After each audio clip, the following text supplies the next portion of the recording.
Hello,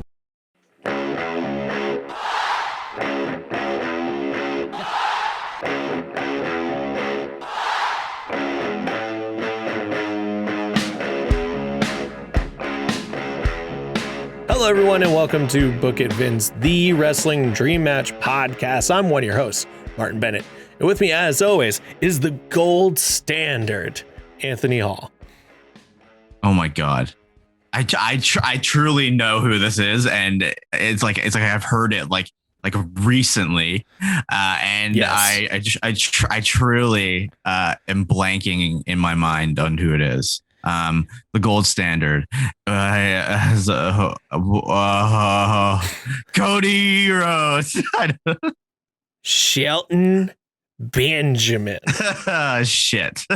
Shelton Benjamin, the gold standard. His move, pay dirt. I think he was the gold standard gimmick, or like that nickname came from after he went solo and he dyed his hair blonde. I don't know if you remember that at all. Oh, yes, yeah, I do, of course. His finisher then became pay dirt. That was after Team Angle, when it was him and, oh God, who is he in Team Angle with? I forget the other dude. Charlie Haas, yes. Charlie Haas. Yeah, but so, yeah. Shelton Benjamin. Where's Charlie Haas now? Charlie Haas, let us know where you are. I hope you're not dead. Oh God. Comment on the podcast, Charlie Haas.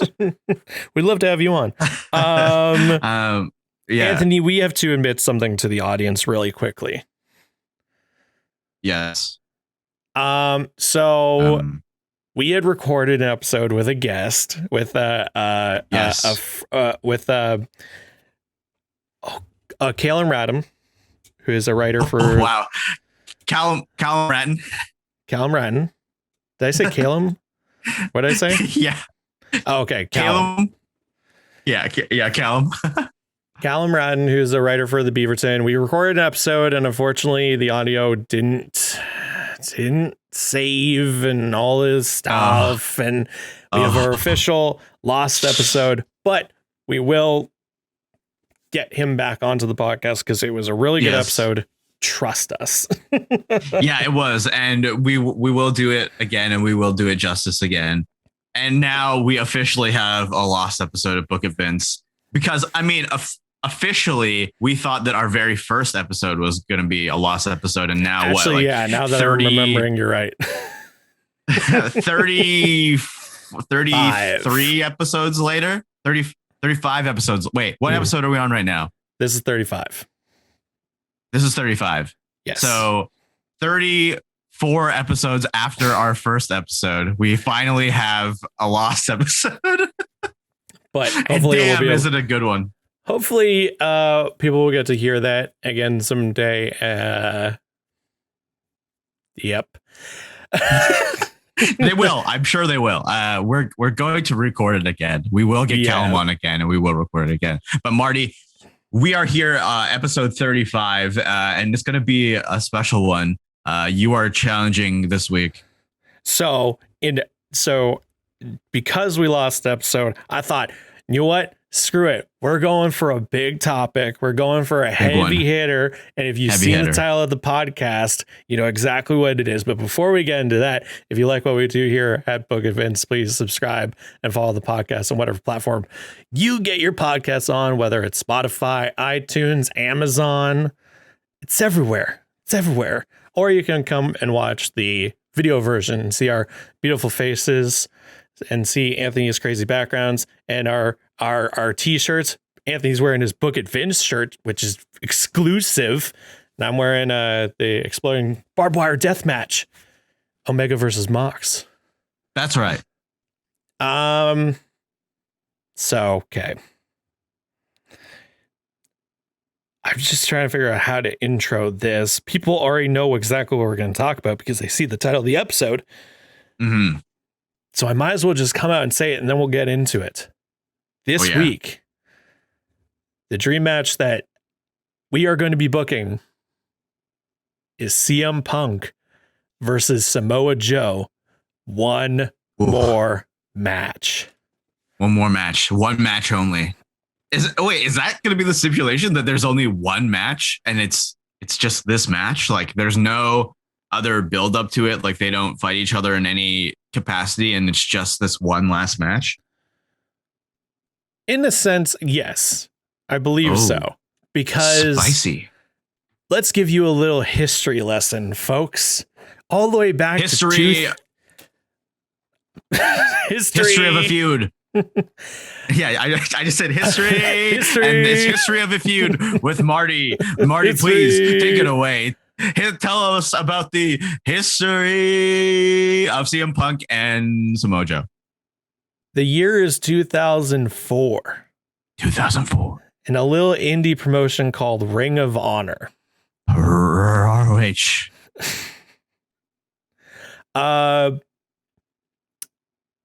Samoa Joe is the third ever ROH World Heavyweight Champion. And third ever. At this time, he has been holding the title for 15 months. That's a year and 3 months. He has defended it almost 20 times. And he's put ROH on the map. 10 times 2. Well, no, it isn't. This is Steiner math. Yeah, exactly. He's defended it against the likes of Christopher Daniels, AJ Styles, Paul London, Colt Cabana, BJ Whitmer.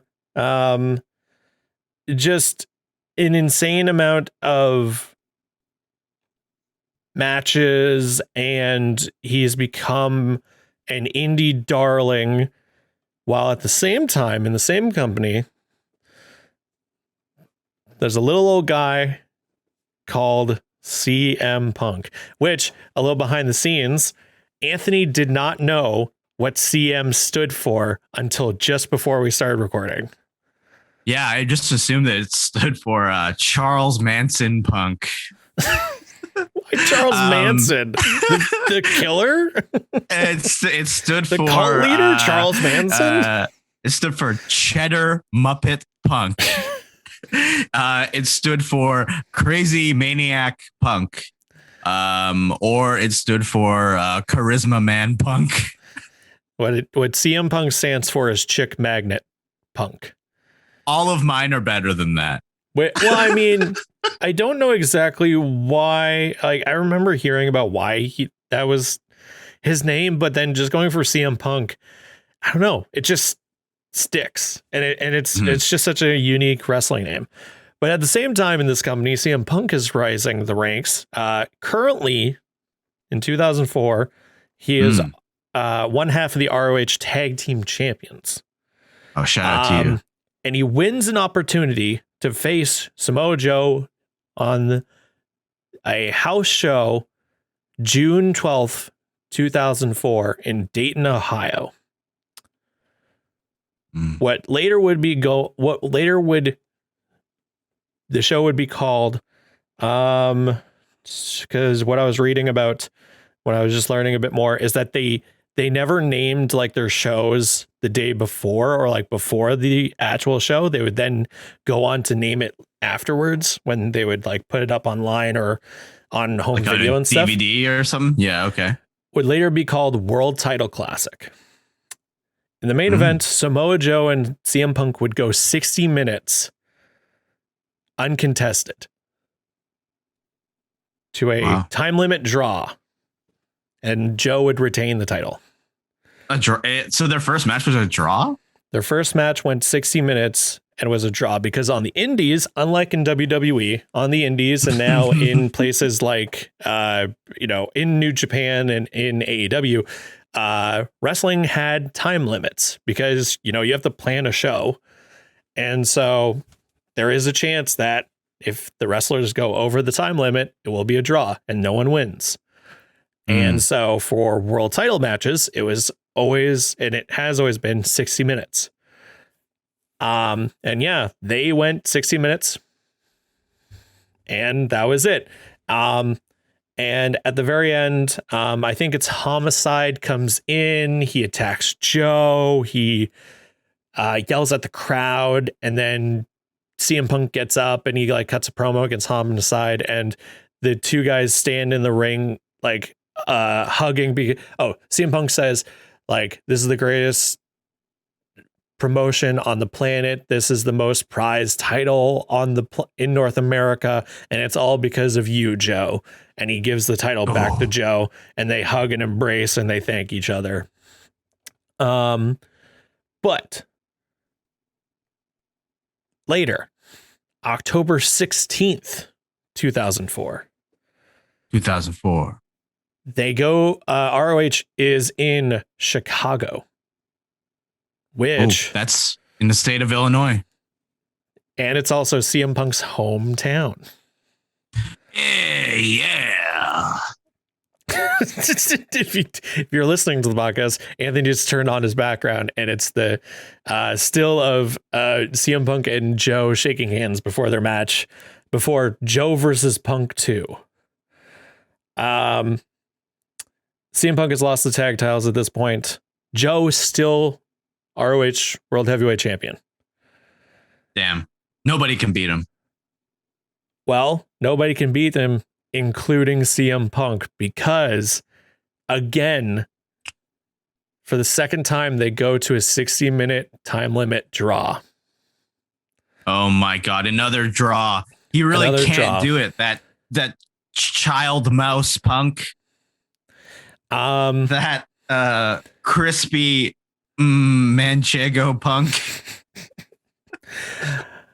And then 2 months later, on December 4th, 2004, again, Joe still ROH champion. Still having defended it against many people during this time. A total of 623 days. Over almost 2 years.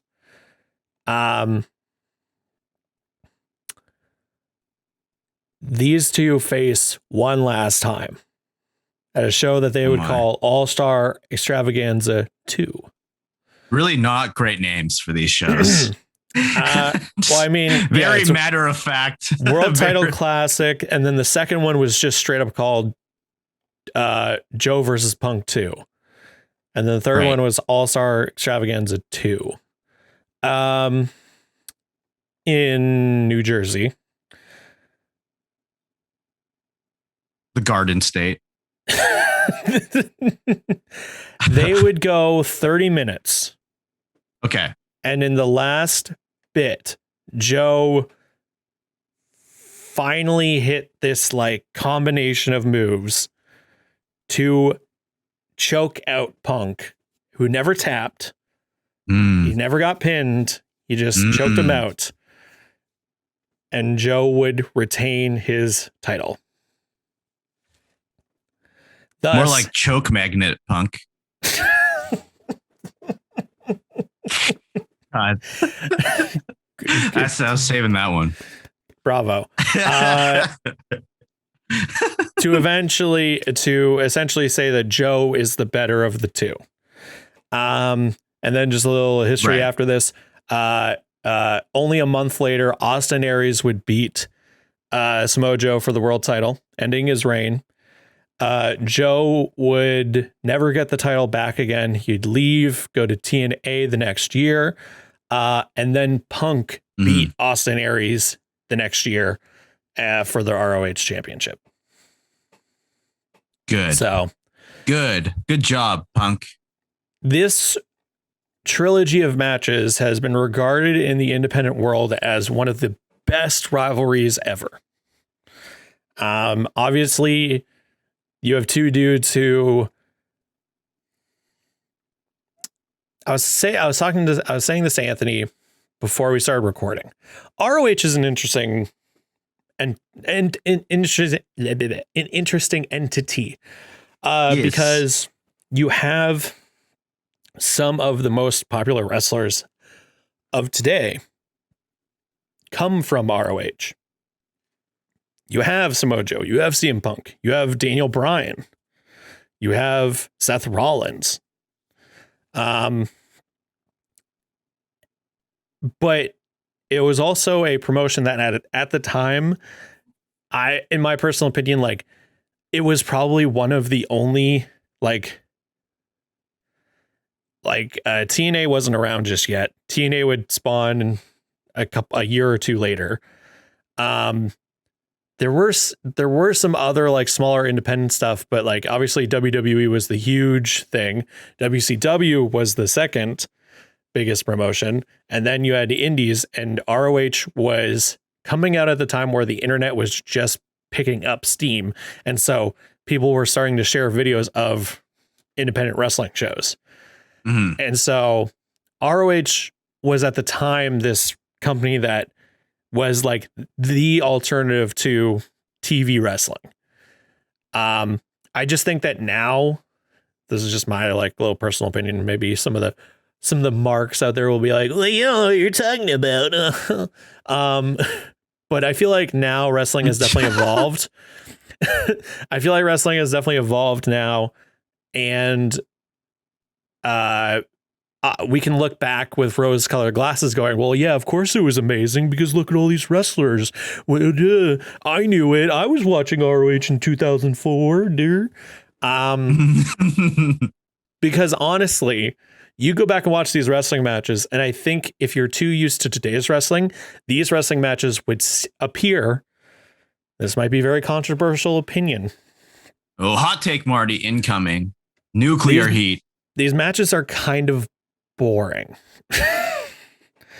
And it's just because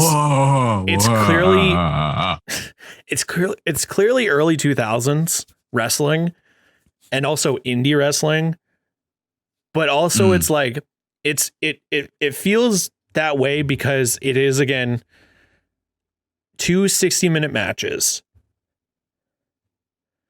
but nothing crazy happens. Like, you think back to one of my favorite matches ever, and I've said it before, is Hangman Adam Page and Kenny Omega versus the Young Bucks at Revolution. We watched it together live, and that's one of the best tag team matches I've ever seen, if not one of the best matches I've ever seen. That match escalates, and there's so many moments where you think it's going to be over, and it's not.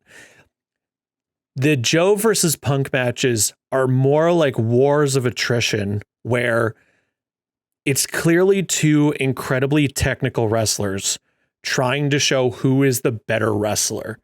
And like from a technical standpoint, these are masterpieces.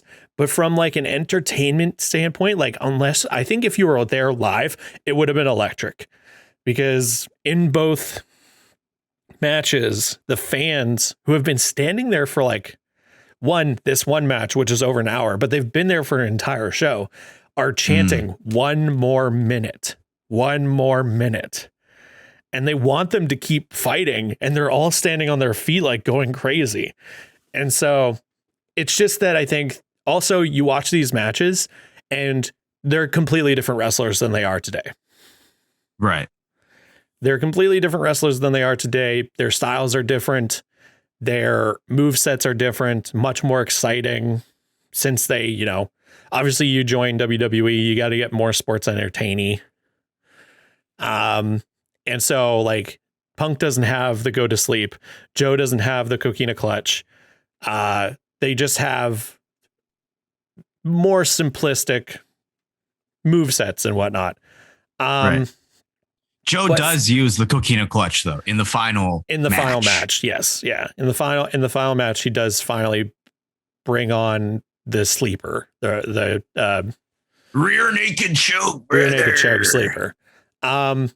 But what I will give the matches extreme credit for is like, it does in like, when I say boring, I more mean like nothing like crazy happens that makes you think, oh, this has got to be it. The whole time you're kind of sitting there going, maybe it's also the fact that that it's going to be a draw, but you kind of sit there and you're like, this could literally go on forever. Like, like there's no moment where you're like, that's got to be it. Oh no, it isn't. It's just like technically amazing how they're chaining stuff together and how they're managing to get out of submissions, pinning combinations, and like it goes back and forth. Like there's a lot of moments in the matches where like they are clearly matched together, and then one takes over, then the other takes over. It's back and forth, back and forth, back and forth. And that in itself is incredible. And the endurance of it is phenomenal. So, but all that to say is people have wanted to see another match ever since then. Right. And what's sad is that they were not in WWE at the same time. Punk ended up going to WWE and Joe went to TNA, and Joe ended up being champion in TNA. Punk ended up being champion in WWE, and then Punk left before Joe could join, or Punk was still in WWE, but Joe was in NXT. And then Punk left before Joe could move up to the main roster. Ships passing in the night, if you will. Two ships. And now Joe is no longer with WWE. Now the ships are just in the night, aimlessly steering somewhere. Who knows? Well, one of the first things that someone did after Joe was released was tweet at him saying, "Now that you're not with WWE anymore, is there a possibility we could see one more Joe versus Punk match?" And Joe replied saying, "Anything is possible." Or it was Punk. I think it was either Punk or Joe. One of them replied saying anything is possible. And also, I don't know if we've mentioned it before on the podcast, but Punk has said with the right amount of money and the right story, he would come back to wrestling. That could be the right story. So maybe we should create the right story right now. Oh, what a perfect segue. We had a lot of time to give the history. Yeah, there's your little wrestling history for the start of the episode. Now we're here now. So here's what immediately makes me think. And there's going to be a lot of like, ooh, like, you know, since Joe was released, the biggest speculation is, you know, yes, these two were huge in ROH. ROH right now is not that big of a company anymore. It's still really indie. But Impact is getting a lot bigger. Impact used to be TNA, and Joe is known as one of the greatest Impact wrestling champions there was. Yes. This summer is Slammiversary. We like that. What if Joe shows up at Slammiversary? We like that. And challenges Kenny Omega. We like that. For the Impact World title. Okay. Ooh, we like that. We like that. So right now, Kenny Omega is the Impact World Champion. I think the person that could take it off of him is Joe. Yes. If the timeline lines up, could be him. And imagine like Kenny ends up facing someone and someone else. Maybe it's like Rich Swann again. Well, he's going to face Moose now. Or the Moose, next person that he is facing, that Kenny is facing at the time of recording, is Moose. Right. Okay. And so he faces Moose. He beats Moose. Yes. And then as he's celebrating, who comes out to attack him? To a big, or actually, you know what? Not even to attack him. Why attack him? Because this is where I think it's going to happen. I think Joe, coming off of the being released and stuff, has big baby face energy, right? And so music plays. Joe comes walking out. Everyone loses their minds. Kenny Omega's standing in the ring going, what? Yeah. No, Joe. And Don Callis and the Good Brothers. No. It's Samoa. You don't work here. It's Samoa Joe. Woo. And he just gets in the ring. No attacks, no nothing. And he just goes nose to nose with Kenny Omega. Face to face. And he just looks down at the Impact title and just like taps it. And then just like backs up and then like points at a watch or something, and he's like, invisible watch, invisible watch, and he's like, invisible watch, time's ticking, Kenny. Oh, what do you think, Kenny? I think that's good. I really like that. I think that's like, that'd be super hype. I don't think that it would happen maybe after he beats Moose, but I think maybe a little bit after that, maybe Kenny faces one more person at Impact before in Impact before that happens. But then boom. Oh yeah. I love that. I genuinely do think it will happen at Slammiversary, because Slammiversary is happening after the date that came out that all of their non-compete clause, all the people that were released the same time, you know, Joe, Chelsea Green, Mickey James, the Iconics, like, their non-compete clauses all end like in July, and Slammiversary is happening at the end of July. And what bigger pop would it be than coming back at the pay-per-view? So yeah, what bigger pop would it be than Mojo Rawley showing up in Impact to challenge Kenny Omega? Sorry, Mojo. I love you. I think you're a crazy guy, and I would love to party with you and Gronk.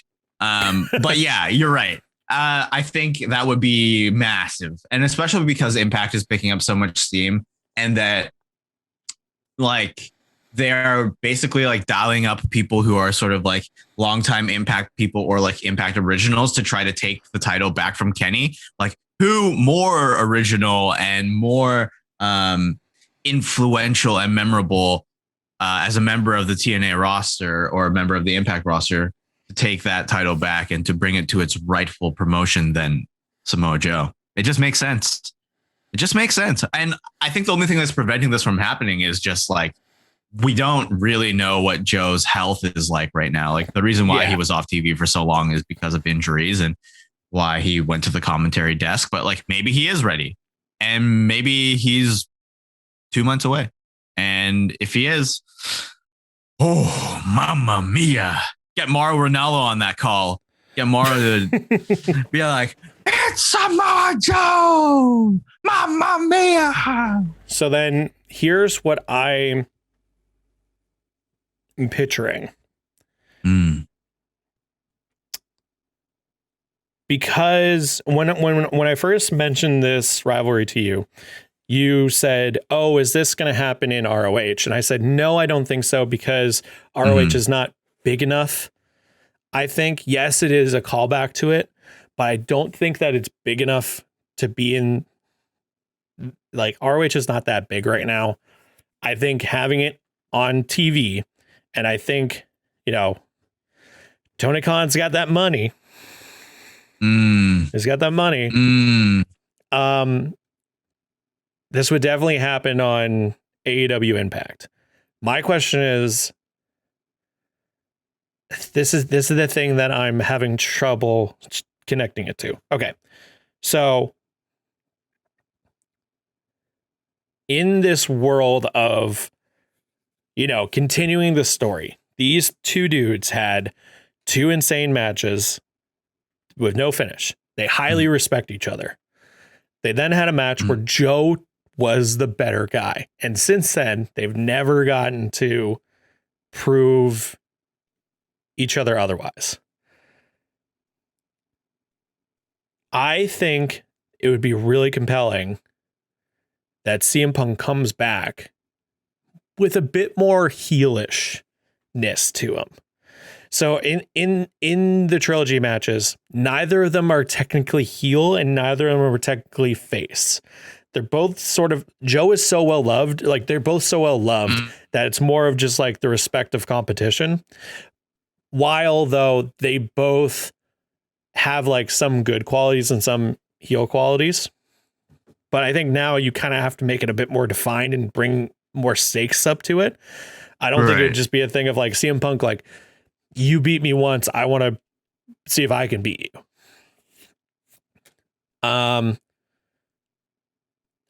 What I'm having trouble with is just the connection that I want to make, where somehow, so Joe shows up on Impact.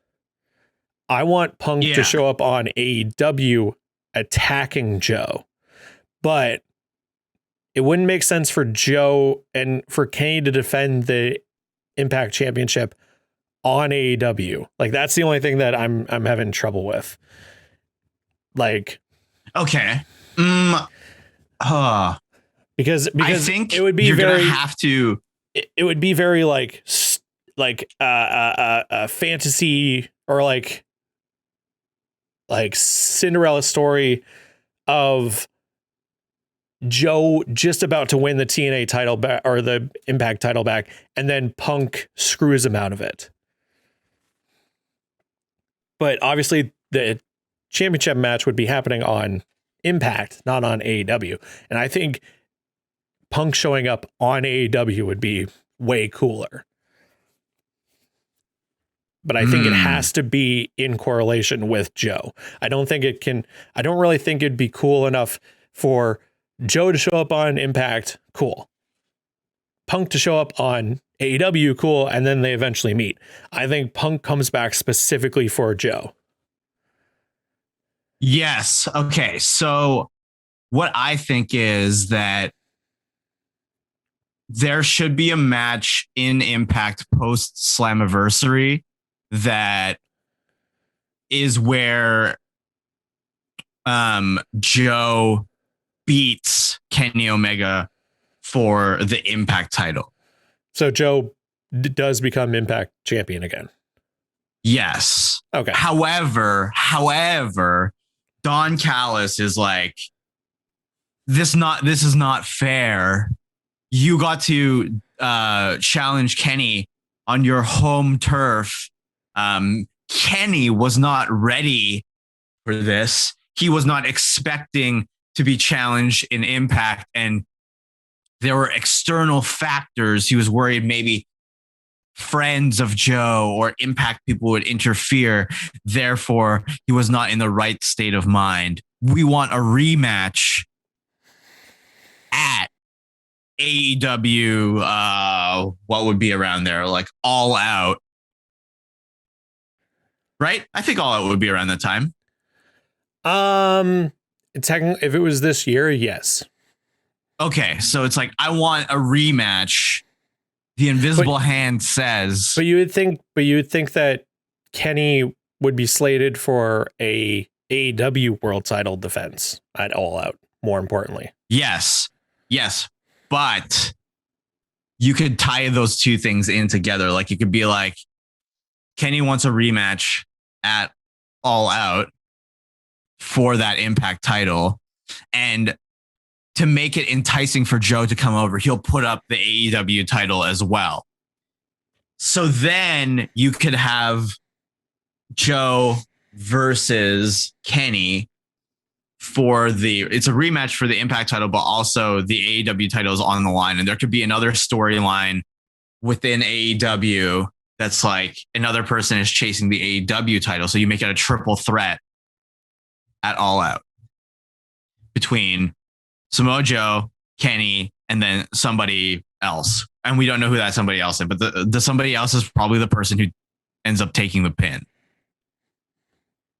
So that either Kenny gets the title back or Joe wins the AEW title. And if Joe wins the AEW title, then CM Punk attacking him could be good. But also CM Punk could come out after Joe loses the Impact title to attack him. You can decide.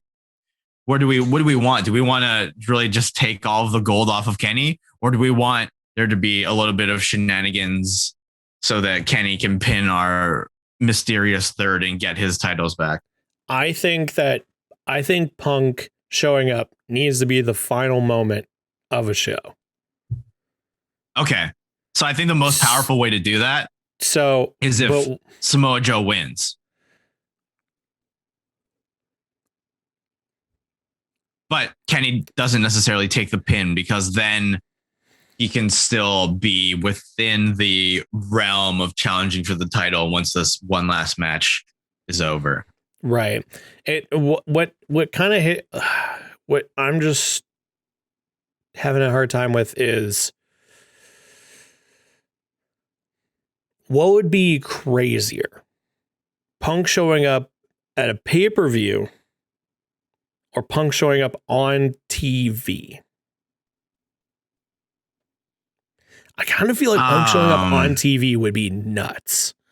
So even if it was just a normal ass Dynamite, also because you got to think about it the way that they're currently booking like AEW and Impact is like, would Tony Khan want another promotion's title to be the main event?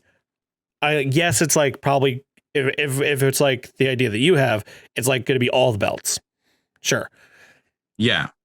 But would he want the main event of like one, like they're, you know, they only have like 4 big shows in AEW.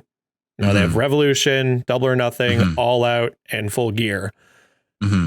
Does he really want the main event of that to be also another promotion's title or just the AEW title? I think just the AEW title. So I think if it was a Dynamite and it was fine, you like it, like I think, yeah, on Impact. Or maybe it's another Impact pay-per-view. Joe technically wins. But it's that Don Callis thing where he's like, no, this Wednesday, Dynamite. Kenny will fight and defend on his own terms, on his own turf, like that sort of thing, right? Yeah, okay. I like this because this is basically also, what how crazy would that be when Omega beat Mox? Yeah. How kind of hype? Yeah. How hype would that be? Like, oh my God, Samoa Joe is going to be on AEW. This is crazy. Like Omega versus Samoa Joe on TV. What kind of crazy match is that's going to be? But okay.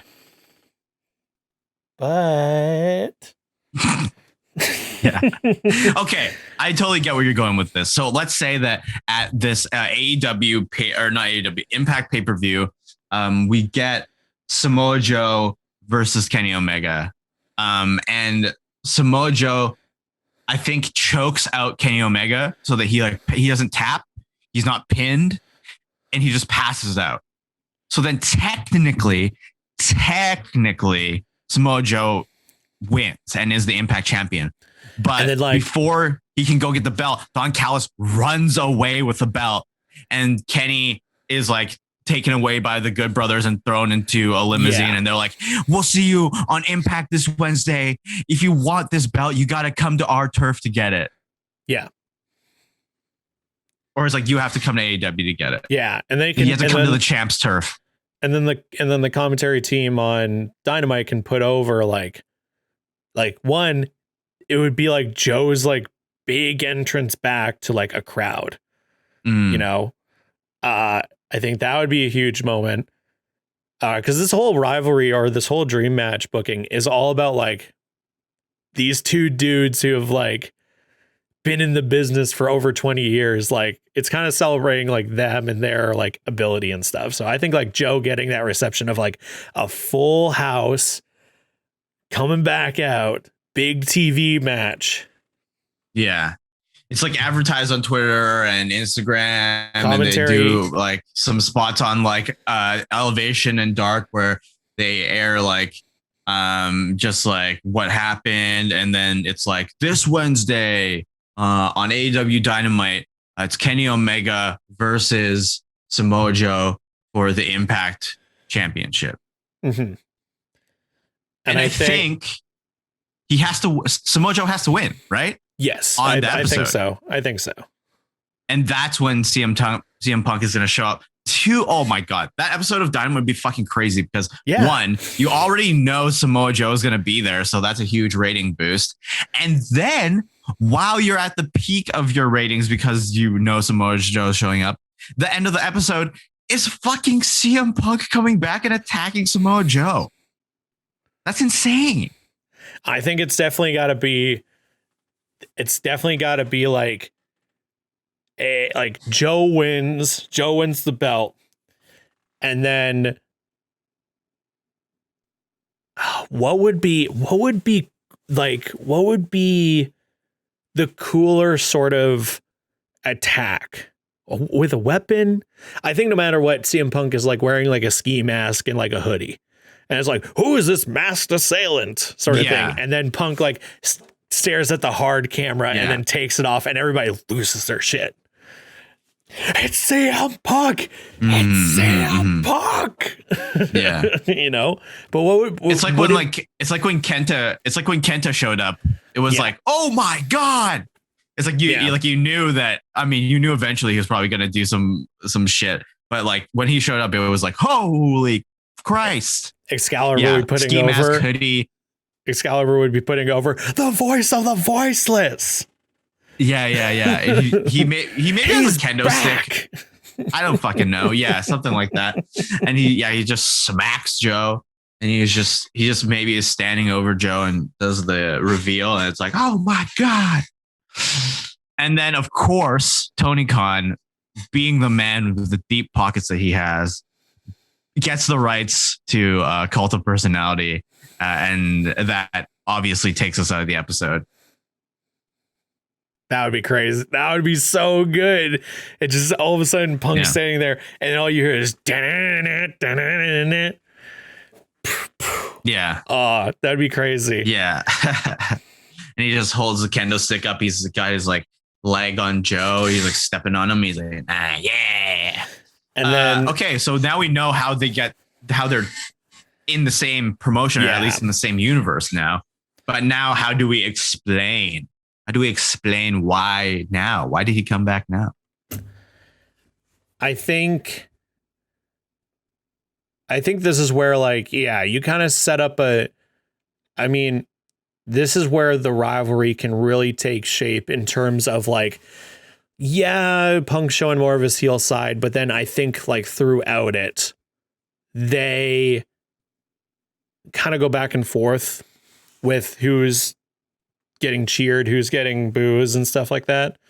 I think that all just comes down to like what they do to each other. And I think it does get a bit more ruthless, but I don't think that the final match is like a hardcore match or a ruthless match. I think that's an easy cop out. I think it has to just be, I think if anything, a Iron Man match would be really cool. But I think you got about to say that. I think you got to put way more stakes on it. Not in terms of like, if one of them loses, this is all that it is. But I think like, imagine like the main event or like of a pay-per-view. I think it all just leads down to them having a face-to-face confrontation where you get to hear these two like full on promo on each other. It's just like years down the line, everybody's going to be like, this is the best. This is just the most delicious moment of TV ever. Of these two just cutting each other down. And then it just ends with them with Punk being like, Joe's like, what do you want, Punk? And he's like, and he just, and like they get right in each other's face. So he's just like, Joe versus Punk, one last match. And just like throws down the mic and they're just staring at each other. And then Joe just like puts out his hand and they shake on it. And like no words, like no just real, like this. Yeah. Yeah, exactly. I mean, okay. It calls back to that. But I think leading up to that point, to add some weight to it. Leading up to that point, I think there's going to be stuff before. I think I don't think it's lazy for us to be like, okay, let's say the week after that attack happens, we probably want to hear from CM Punk. Maybe we get a classic AEW in a dark room video package that has a little bit of the history of these guys. We get some of that footage and we hear why CM Punk has come back. He has seen Joe in his career outside of ROH, and he's been jealous, maybe. Yeah. Imagine you have, because normally when they do those like video packages and it's like leading up to a feud like finale or talking about like the past or anything like that, usually it's the same people. It's usually the commentary team and maybe sometimes the coaches. you know, you got JR, you got Excalibur, you got Tony Schiavone, and usually it's them. Imagine if it's obviously this isn't like a rivalry that's been within AEW. It's been a rivalry that's without of it, or with that, or outside of it. Excalibur would obviously be the perfect person to like explain stuff, but I think then you get wrestlers from within AEW to talk about how much this match meant on the indies or this rivalry. Yeah. And like they put it over and you hear people like, I mean, probably like Christopher Daniels or Frankie Kazarian. Because they were probably around at least like to witness some of this. Any of the other old Impact guys or TNA guys, like you have these people who are just like, you get these wrestlers who like put over this rivalry, and maybe they could work with ROH to get some of the footage, but I think then Punk's return promo is he comes out and he does not classic pipe bomb, but I think he comes out and he like sits down in the ring and he starts spilling just kind of like rhetoric about wrestling and about where his journey and where he's gone and what he's been through. And then finally it's like, maybe it's this thing of like when Joe shows up at Slammiversary to the time that match happens, maybe it's been like a month, you know, or more. Maybe it's been like a couple of weeks, right? It's been like 4 or 5 weeks. And Punk can say like, this past month has been the hardest I've ever had in my life, because I had to sit back and watch and just basically cut Joe down where he's like, and watch a sad sack of a human who used to be the greatest of all time come back to adoration, come back to accolades and getting his shot right away.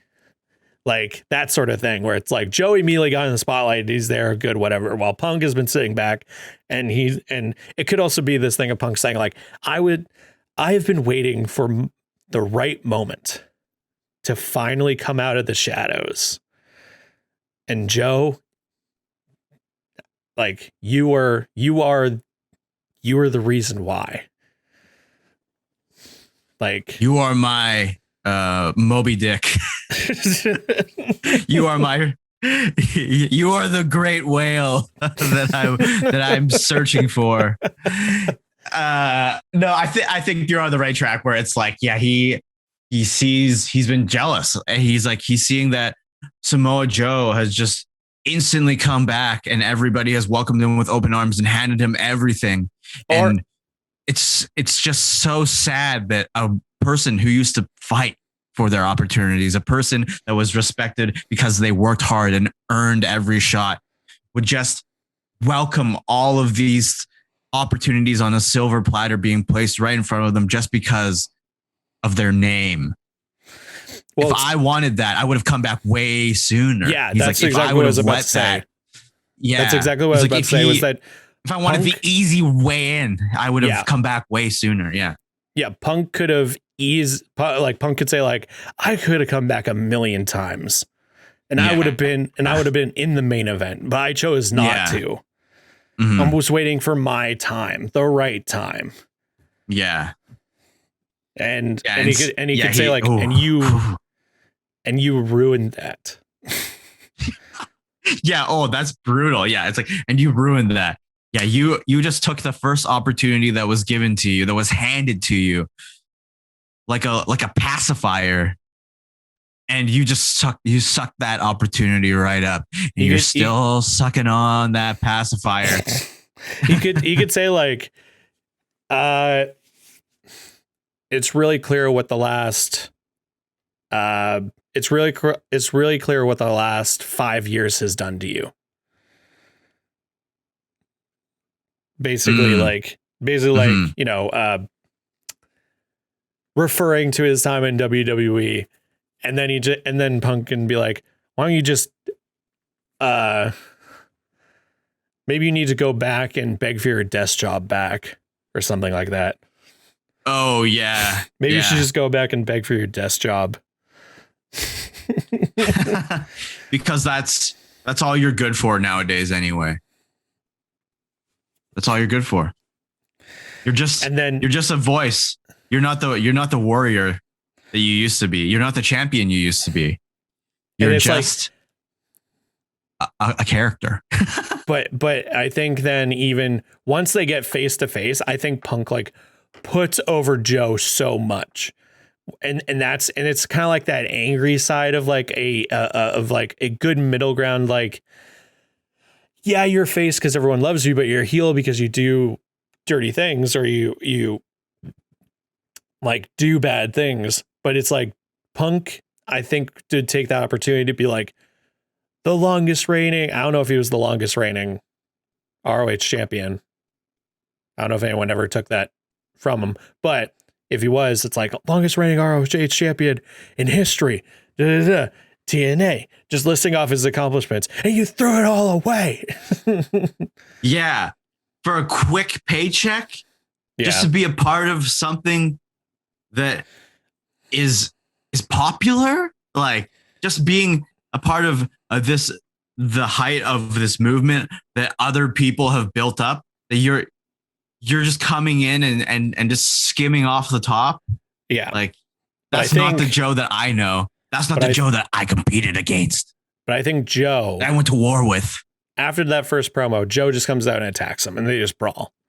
I think then Joe's retaliation. Yeah. I think Joe's retaliation to like Punk saying all that is that he then retaliates with saying like, you just quit. You just gave up. Yeah. You didn't try. Yeah. And then he can get real babyface like cheers by being like, every day I wanted to get cleared. I tried to get cleared. And the second that I did, I was gone. As soon as I left, I went like to try to get back. I wanted to come back to this because this is my life. What have you been doing for the past 10 years? Nothing. You've been playing stay-at-home husband and getting kicked in the face in UFC. What have you done? What have you done? You got beat up in a cage? You're playing happy make-believe husband? Like that's a little heelish, but it's just like I think for them it's perfect. You've been sitting around. Yeah, you've been sitting around. You tell me that I am a shadow of myself. I'm a shell of myself. I'm the competitor. I'm not the competitor that you once knew. But if you look at yourself in the mirror, you're talking about yourself. You're describing CM Punk, someone who's been sitting around, couch potato Punk. I think that really helps, like to really get that the rivalry and the tensions at an all-time high, because CM Punk wants one more match because he wants to bring out the warrior, the great champ, the man he respects, and Joe wants the match because it's CM Punk. It's his chance to wrestle one of his greatest competitors again in his comeback. You know, it is also this thing of that Punk, I'm sure, could have this little, seed in the back of his head is like, you never beat Joe. Like, he beat you. He beat you. And so maybe it's part of that is like, finally, like it's super easy to be like, oh, well, the reason why Punk wants to fight Joe is because he finally wants to beat him. But at the same time, it's like, you got to have a bit more depth to it than that. But I think that is a very strong point in the story, is that you could have a good old classic sit down interview with JR where he's like, oh, is the reason why you're here we go, everybody. This is the JR impersonations are starting. We're getting into the is the reason why you really want to just fight Samoa Joe is because you've never beaten him. Let me take you back. You don't have to take me back. You don't have to take me back. I'm not here to talk about that. I'm not going to talk about that. Let's go back. 17 years ago. No, we're not going December back. December 2004. Jim, we're not going back there. I don't want to talk about Jim. After two no contest. Well, you're going. Okay, can't stop you now. Matches. You're gone. Samoa Joe beat you, choked you out. Is that truly the reason why you want to have this ramp right now? This rematch, slow and steady, with Joe? Yes. Yes. Short answer: yes. My God, that took you 35 minutes to ask me that one question. Don't want to talk about it, and yes. God damn it. Give me Joe. Give me Joe. But I think you could have a really good sit down. Like, I think then I kind of don't even want it to be an Iron Man match. Like, the idea of an Iron Man match in my head is like, because then you could have like, it could, I think then the idea of an Iron Man match to me as the finale to this is because then it would be funny for the wrestling nerds to be like, well, technically Joe had this many pins over CM Punk, and technically CM Punk had this many pins or submissions over him. So technically, out of the two of them, like, I think that would be really funny, just to like kind of stick it to the nerds, where it's like depending on how the match goes, like they end up actually tied or whatever. Or that sort of thing. But also, I think because now that wrestling has evolved, and also like their styles have evolved, you could have moments where like, yes, Joe gets one here, Punk gets one here, Joe gets one here, Punk gets one here. Because wrestling is now faster paced, and these two are far more experienced. Instead of doing just a single match that ends with one single finish, like, I just think that an Iron Man would make it a bit more exciting because of the what's the word I'm looking for? Not the move set, but like the what am I thinking of? The arsenal. The arsenal. The arsenal, right. Marty. Okay, JR. Okay. There's two men together. The arsenal of their moves. The arsenal these two have. The arsenal these two have are. I had an energy drink. I'm feeling fucking crazy, Marty. The arsenal these two have now would then accelerate a match like that, rather than just like a single match, 60-minute time limit. Yeah, this is the be all end all. I think then an Iron Man match would just make it a lot more exciting. That then like, that's right. It would be a barbecue with many different meats, many styles of barbecued cuisine. There's be a couple slices of brisket, some spare ribs. Somebody throw in a couple hot dogs, some links. Okay, JR. Okay, it's gonna be a feast of wrestling match. JR, do you want your applesauce now? Time for a nap. I need to go to sleep. After all of this, I got to go to sleep. Right, stop. All right. But maybe at the same time, maybe to the fans, like just a single match where it has one conclusive finish would be a lot more interesting. I don't know. No, I don't think so, Marty. I think the Iron Man match is the way to go, because it really, they can almost like, depending on how the match is produced, like you can pretty much do callbacks to all of their matches that they've ever had, right? And like all the finishes, you can do some false finishes that are like based on like CM Punk getting choked out. You could do like Joe getting hit with like a GTS or whatever the fuck that indie finisher that CM Punk used was called, that you were talking about earlier. You can do like these moments and falls that harken back to their previous matches, which is something that is cool that I appreciate. And then you can also do an evolution of their movesets and see how all of their things have the way that they fight has changed. And that is like, it's a real journey of storytelling in an Iron Man match, right? Like you can get all of a wrestler's journey just through moves and through pinfalls. And I think that is like the most meaningful way to do it. And I think to add to this, the stakes of the match, it's not necessarily for the Impact title, but I think whoever wins this match becomes the number one contender to face Kenny Omega at a future date. Because I think that on top of it being like one final match, it actually does mean something. And we don't know if CM Punk is going to stick around. We know Joe is going to stick around, but like what happens, right? Like what happens after this match? Like it can't go on for fucking ever. I think I personally think that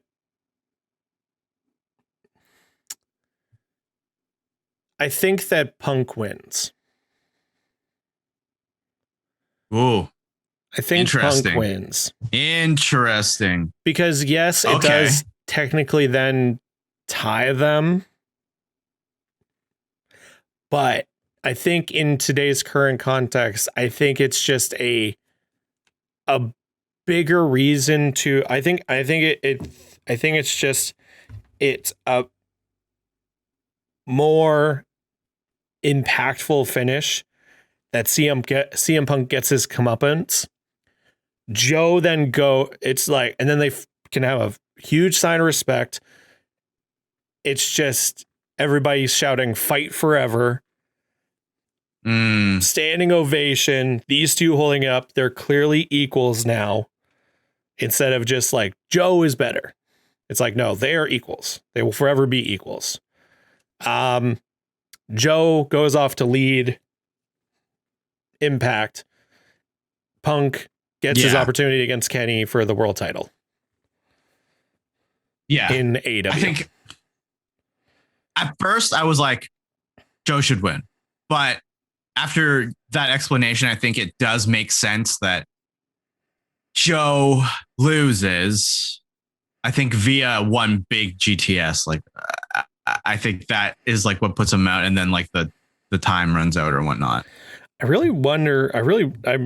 I actually like have no idea if Punk could even lift Joe up to do a GTS now. Maybe he puts him up on like the top rope and just like kind of drops him onto his knee. Like it's kind of like assisted in a way. So then he just like lets go and goes. When they did this trilogy of matches, they were in their 20s. Mm-hmm. Like you watch them back. The funny thing is you watch them back. Punk looks the same. Joe looks so much younger than he does now. Yes. Like Joe has definitely aged, but Punk Punk for some reason has stayed the same. Is like a vampire and looks the exact same. Yeah. Yeah. And it makes sense. I think, now I like evaluating this finish. Like, I think, Punk goes over, challenges Kenny Omega. That's a bigger draw for the next pay-per-view because Tony Khan probably threw him a bunch of money to be like, okay, you're getting one last match with Joe. That's like your big like storyline thing. And then you get a shot with Kenny and maybe Kenny wins and then CM Punk goes away again. But like, it's like for one final run, like being able to go over and beat like basically your greatest foe, like the person that you haven't been able to beat, and then getting a chance to challenge for like one of the top titles in present wrestling. I think that would mean a lot for CM Punk. And I think that it would be the worthwhile storyline to come back. And of course, the money. He's got a family. Oh, yeah. He's taking that check. And Tony is paying for Cult of Personality. So you fucking better believe that he's coming back. So the funny thing, so I was trying to look up when you mentioned it, I was trying to look up what Punk's indie finisher was. I know it's like Pepsi Plunge or something like that, I think. But just the second you look up CM Punk on Google, a bunch of stuff comes up. And one of them is that apparently he's been banned from Riot Fest for like the past 6 years as a joke, where it's like apparently like what it said that Living Color, which is the band that does Cult of Personality, is playing at this year's Riot Fest. And apparently, like for the past 6 years, CM Punk has been on the Riot Fest website. There's a list of things banned from the festival. Selfie sticks. What else was it? It was like selfie sticks. I gotta look this up again because it's just really funny. Hold on a second. I really just want to find this. Selfie again. Sticks. Oh, pineapple pizza. Okay. Yeah. Littering. And makes sense. And Phil Brooks. AKA which is CM Punk's real name. CM Punk. It's Phil Brooks. Yeah, it's like selfie sticks, pineapple pizza, littering, Phil Brooks. And apparently it's like a joke, but it's also kind of serious. Anyways. But I think that last final match would be very much just hearkening back to what their original fights were, which, like I explained earlier, are like technical masterpieces in terms of endurance, chain wrestling, combinations. But I think now that they're a lot more experienced, yes, they're older, but I think that they're more experienced now where they know how to get a bigger reaction. And so I think there would be much more heightened emotional moments that would capture an audience. And be one for the ages to remember. Yeah. And I think Punk wins. I think, and I think the finish is that they each get 2. I think one of them, Joe, does just choke out Punk, but because the timer keeps going, he's not out yet. And then eventually he fights back. I think Punk gets the final pin in like the final 30 seconds. I agree. It has to be like that. I mean, it's just like how these matches are built, right? Because like, it's got to build to like, is like, so, okay. One of the most memorable Iron Man matches ever is Shawn Michaels versus Bret the Hitman Hart. And that was where Shawn won his first title. They went to a draw in that original match. And then they announced, okay, we're going to do one more minute. And then in like 30 seconds, Michaels gets the pin and wins. But like, it's the most memorable one because I think a lot of people think back to it and go like, whoa, what a great match. But like a lot of people like have started going back to it and went, it's not actually that great of a match because literally it's like they go 60 minutes. You're like, oh, okay. And then it really feels like kind of like a WWE finish where like, oh, well, we'll just restart. Oh, look, Michaels wins. And you don't, and I think like it meant to be a tie. And then like, cause then Bret, like in that original match, like Bret then is like, you know what, fine, we'll go. No, we're going to go again. And then like Shawn just comes out on top. So it's like still to make Bret look strong, even though it was like 15 years ago or more now, 20 plus years ago. And you're like, oh, wow, WWE was still technically kind of doing 50-50 booking, even back then. But I think that you wouldn't want this to end in it's this trouble of like, it would be kind of cool that it ends in a draw and then the crowd chants one more minute like they did for the originals, and they do have one more minute and Punk goes over. But I think it would be way more impactful that it comes down to the very final minute. And then that's where I think that's what it is. Yeah. Punk gets the third one and wins. In the last moments, he wins. Yeah. Yeah. And that's definitely way more meaningful than getting the extra minute added, because it feels just like that feels like meddling from, upper management. Yeah, exactly. Because like the rules are the rules. Like you don't just add on extra things unless you're like trying to push somebody in a particular direction. And if there's like outside interference, that's when like extra things are added. So to keep it like a pure match and a competitive match in the spirit of their previous trilogy, you have to just let it come down to the final minute. And of course, Punk will do an avalanche GTS maybe with the assistance of the top turnbuckle to hit Joe and get him down for 3. And then that is the final count of the match, and boom. CM Punk goes on to face Kenny Omega, and we don't know what happens. That is for a future fantasy, a future booking. No, I think we didn't go into too much detail about like specifics of what happens. I think it's more just like dream booking the like very basic sort of storyline, because I don't think a lot of crazy things would happen. I think there would be a couple weeks between the first attack to the first couple promos to then them attacking each other on various shows, maybe on Impact, maybe this. And it's clearly that Punk is never going to leave Joe alone. Joe wants to get retaliation on Punk. And then finally it comes down to them meeting face to face to decide one more match. Yeah.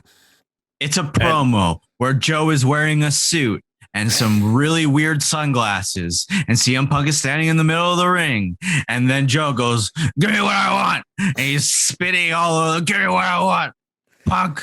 Give me what I want." He's all fucking feral. I feel like it's never happened before. I feel like you're referencing something. It didn't lead to a match at WrestleMania that went a little bit too long. I feel like you're trying to insinuate something, but I can't remember. I don't know. Awesome. Let us know online, social media, how you would want to see Joe versus Punk one last time. Is it in WWE? Is it in AEW? Impact? How would you want them to have their last match? Who should ultimately win? All that good stuff. / where do you want to see Joe end up? Do you want Punk to come back? If you want Punk to come back, where do you want him to show up? Let us know.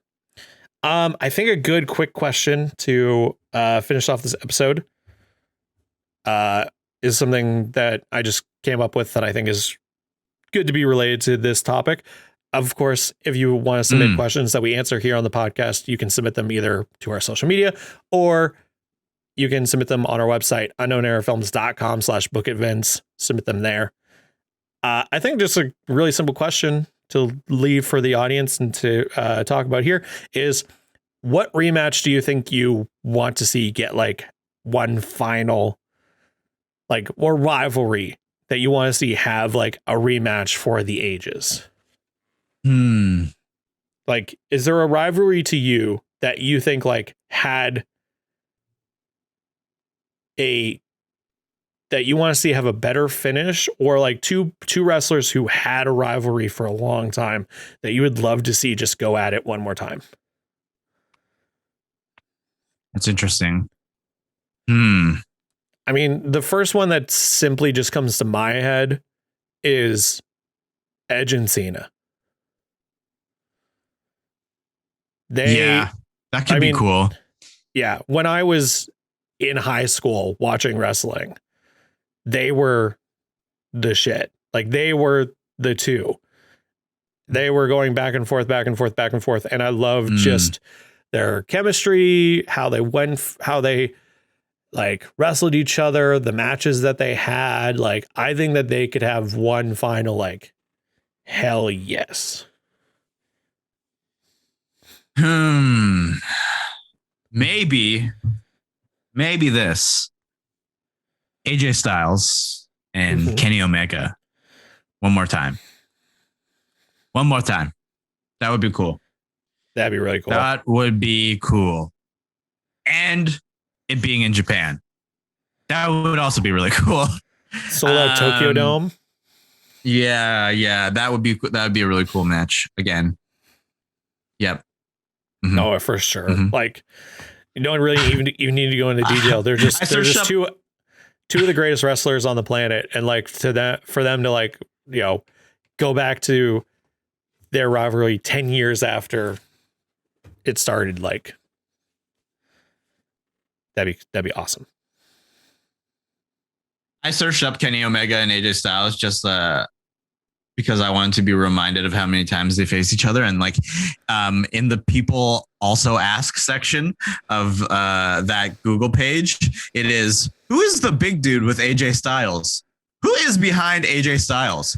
How tall is the black guy with AJ Styles? How tall is the bodyguard of AJ Styles? Oh, they're talking about Almas. Okay. Yeah. It's like, oh my God. I was like, are they talking about Luke Gallows or what? But no, they're talking about Almas. Yeah. People just want to know about Almas. Yeah. Oh, that's hilarious.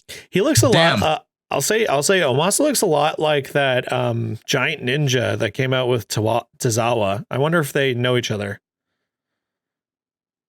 Anyway, let us know what rivalry you want to see have one final match, or even if it can't be possible because the wrestlers aren't with us anymore or aren't wrestling anymore.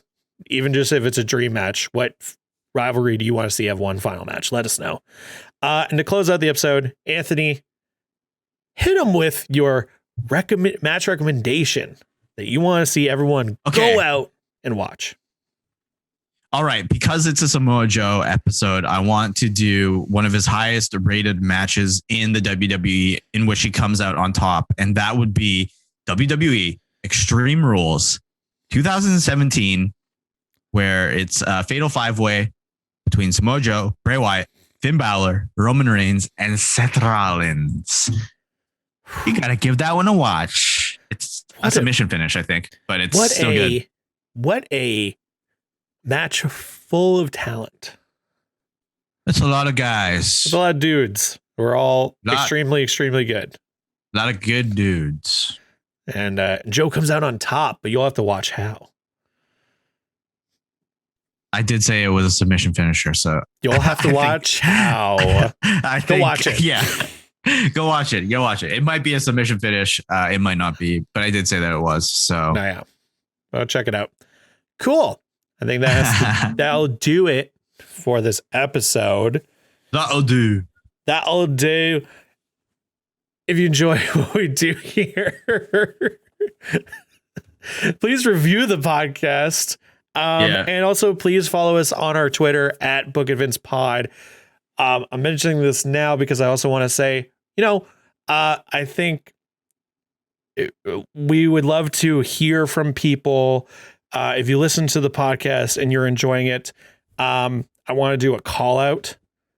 If you tag us in a post on Twitter at our Twitter account at Book of Vince Pod, and you tell us,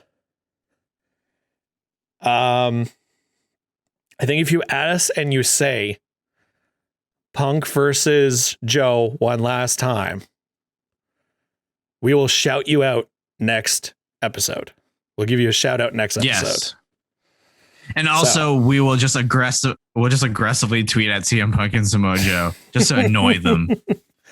Then they'll block us. But please follow us on Twitter. We haven't been blocked by any wrestlers yet, I think. I don't think so. I don't know. Maybe. Yeah. But please follow us on Twitter. Add us. Send us Joe versus Punk one last time. And we will shout you out in the next episode of the podcast. As always, you can follow everything that we do here at Unknown Error by following us online at UE_films. You can follow myself on Twitter and Instagram at Barton_Minute.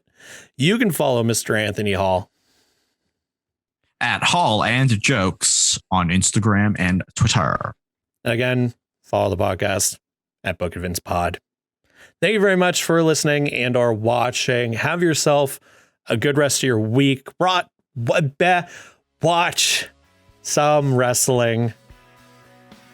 Stay safe out there. And we'll catch you next time. Too sweet.